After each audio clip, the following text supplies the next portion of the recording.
The Me Too and Time's Up movements continue to be a focus of conversation in Hollywood and Washington, D.C.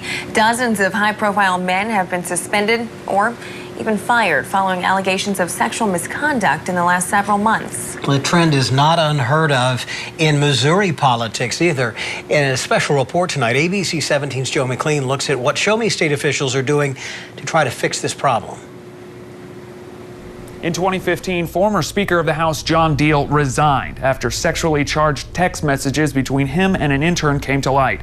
And just a few months later, Independent Senator Paul Lavoda also resigned after denying similar allegations from multiple staff members. Since the Deal episode and others a few years ago, there's been a move to stop this kind of behavior. Dr. Ken Warren has been studying political science and public opinion for more than 2 decades. He says 2015 saw the confidence in Missouri politics hit a historic low. I think that there's been a culture created to say, no, enough is enough. We need to stop that. That incident in 2015 opened up our eyes in terms of what can we do ourselves to make sure that others aren't in these inappropriate situations. That's why Deal's successor as Speaker of the House placed a high priority on updating its harassment policy. When Speaker Richardson became the Speaker, he felt like the House needed to really have a much stronger commitment to sexual harassment prevention and training. Adam Crumbliss serves as the chief clerk for the Missouri House. His office oversees administrative inner workings, including human resources. We did an extensive policy review and really looked at things and process and procedure. That review led Richardson and House leaders to dramatically update the training curriculum. Through an open records request, I was able to get my hands on a copy of it. It's pretty comprehensive, covering harassment definitions, behavioral guidelines, and updated rules banning any inter-office relationships. Also in the document is the detailed procedure for investigating and resolving harassment claims. One of the policies added in 2015 was to immediately hire outside legal counsel to investigate any harassment claim involving a legislator.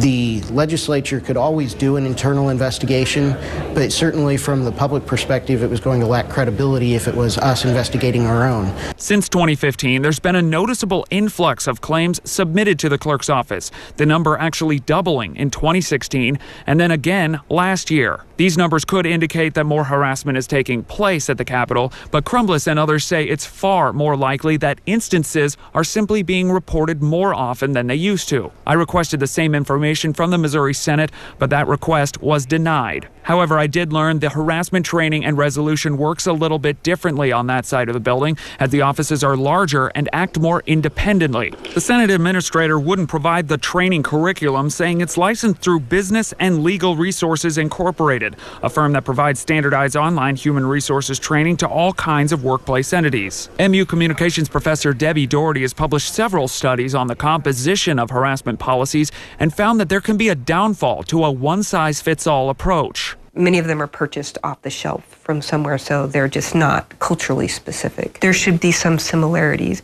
But if we believe that every culture is unique, those policies need to be written for that culture. The Associated Press found in a recent poll that many state legislatures overhauled their harassment policies for the first time this year in the wake of the Me Too and Time's Up movements across the U.S. Do we still have problems? Of course. Look around. But I do think we are now, young women are now coming forward.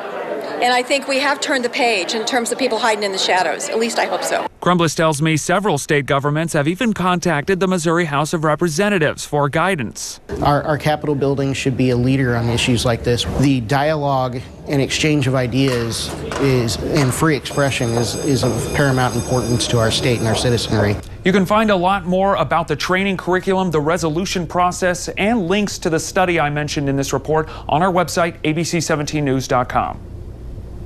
Joe, thank you. And we have reached out to the firm that the Missouri Senate uses for its harassment training. We'll update you when we learn more.